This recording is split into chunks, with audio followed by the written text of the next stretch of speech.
Hi hello friends எல்லாத்துக்கும் வணக்கம். Welcome back to our family. இன்றைக்கி நம்ம ஃபேமிலியில் உங்களோட நான் என்ன ஷேர் பண்ண வந்திருக்கேன் அப்படின்னு பார்த்துக்கிட்டிங்கன்னா, சூப்பரான ஒரு ரெசிபி தாங்க. இந்த ரெசிபி என்னென்ட்டு பார்த்துக்கிட்டிங்கன்னா, பிரிஞ்சால் ஃப்ரை.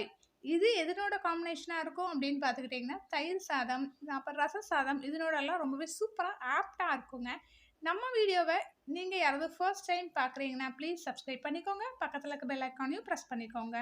இப்போ வாங்க வீடியோக்குள்ளே போயிட்டு இந்த ரெசிபி எப்படி பண்ணுறதுன்ட்டு ரொம்ப சிம்பிளாக ஈஸியாக டேஸ்டியாக எப்படி பண்ணலாம் அப்படின்ட்டு பார்த்துடலாம். வாங்க வீடியோக்குள்ளே போகலாம்.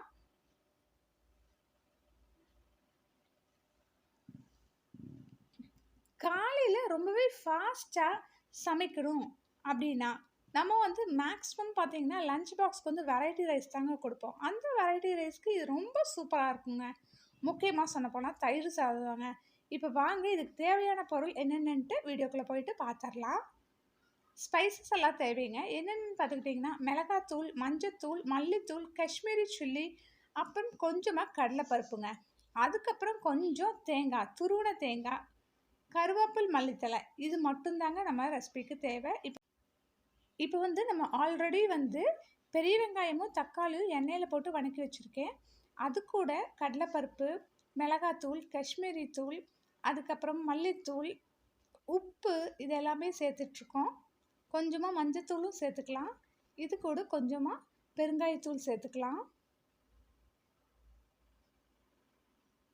காரத்துக்கு தேவையான அளவு நீங்கள் சேர்த்துக்கோங்க. மிளகாத்தூள், பெருங்காயத்தூள் சேர்த்துட்டோம். இப்போ கொஞ்சமாக உப்பு சேர்த்துக்கலாம். தேவையான அளவு உப்பு சேர்த்துக்கோங்க. இதெல்லாம் நல்லா மிக்சியில் போட்டு நல்லா மையாக அரைச்சிட்டு வச்சுக்கோங்க. நெக்ஸ்ட் நம்ம கத்திரிக்காய் இருக்குது இல்லைங்களா, அது நல்லா நாலாக கீறி விட்டுக்கோங்க. ஃபுல்லாக கட் பண்ணிட வேண்டாம். நல்லா நாலாக கீறி விட்டுக்கோங்க. அப்போ தான் நம்ம அரைக்கிற இந்த மசால் உள்ளே ஸ்டஃப் பண்ணுறதுக்கு நல்லாயிருக்கும். நல்லா கேப் விட்டு நல்லா கீறி விட்டுக்கோங்க. இப்போ நம்ம அரைச்சி வச்சுருக்கோம் இல்லையா, மிக்சியில் போட்டு மசாலா சேர்த்து அதை இந்த கத்திரிக்காயோடு நம்ம நல்லா ஸ்டஃப் பண்ணிக்கலாம். ஒரு ஸ்பூன் வச்சுக்கோங்க.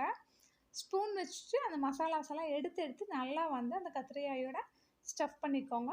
இதே மாதிரி நம்ம எல்லா கத்திரிக்காயும் ரெடி பண்ணி வச்சுக்கலாம். இது காலையில் நேரம் ரொம்ப ஈஸியாக செஞ்சிடலாங்க.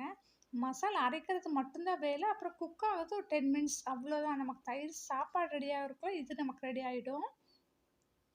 நல்லா ஃபுல்லாக நம்ம ரெடி பண்ணியாச்சு. இப்போது இது எல்லாமே ரெடி பண்ணியாச்சு. நெக்ஸ்ட் நம்ம என்ன பண்ண போகிறோம் அப்படின்னு பார்த்தீங்கன்னா எல்லாமே ஸ்டஃப் பண்ணி வச்சிட்டோம். இன்னும் குக் பண்ணுறது தான் வேலை. நெக்ஸ்ட்டு ஒரு பேன் எடுத்துக்கலாம். அதில் தேவையான அளவு எண்ணெய் சேர்த்துக்கலாம். எண்ணெய் சேர்த்துட்டு நம்ம ஸ்டஃப் பண்ணி வச்சுருந்த கத்திரிக்காயை ஒவ்வொன்றா இதில் போடுவோம்.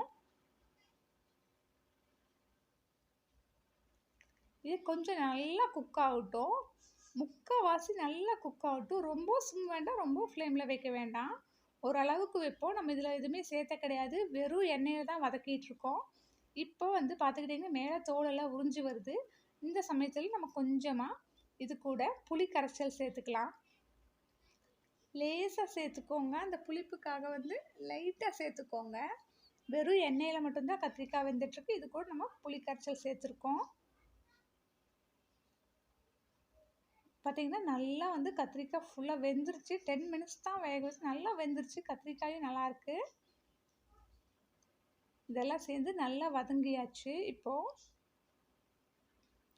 ரொம்ப குக்காக விட்டுறாதீங்க. அதாவது ஒரு இது மாதிரி போயிடும், நசன்னு போயிடும். அதனால நல்லா வேக வைக்க வேண்டாம். இப்போ லாஸ்ட்டாக நம்ம வேர்க்கடலையை வறுத்து அது மிக்சியில் கொரன்னு அரைச்சி இது மேலே போடலாம், தூவிக்கலாம் கொஞ்சமாக. இது உங்களுக்கு தேவைன்னா சேர்த்துக்கோங்க, இல்லைன்னா வேண்டாம். இப்போ ரொம்ப சிம்பிளாக டேஸ்ட்டாக ஈஸியாக நமக்கு கத்திரிக்காய் ஃப்ரை ரெடி ஆயிடுச்சுங்க. இந்த ரெசிபி பிடிச்சிருந்தா மறக்காமல் கமெண்ட் பண்ணுங்கள். உங்கள் வீட்டில் கண்டிப்பாக ட்ரை பண்ணி பாருங்கள். எல்லாத்துக்கும் இந்த ரெசிபி பிடிக்கும். ரெசிபி பிடிச்சிருந்தா ப்ளீஸ் நம்ம சேனலை சப்ஸ்கிரைப் பண்ணிட்டு கூடவே உள்ள பெல் ஐக்கானையும் ப்ரெஸ் பண்ணிக்கோங்க. அப்போ தான் நான் போடுற வீடியோஸ் உங்களுக்கு இன்னும் கொண்டே சேரும். தேங்க்ஸ் ஃபார் வாட்சிங்.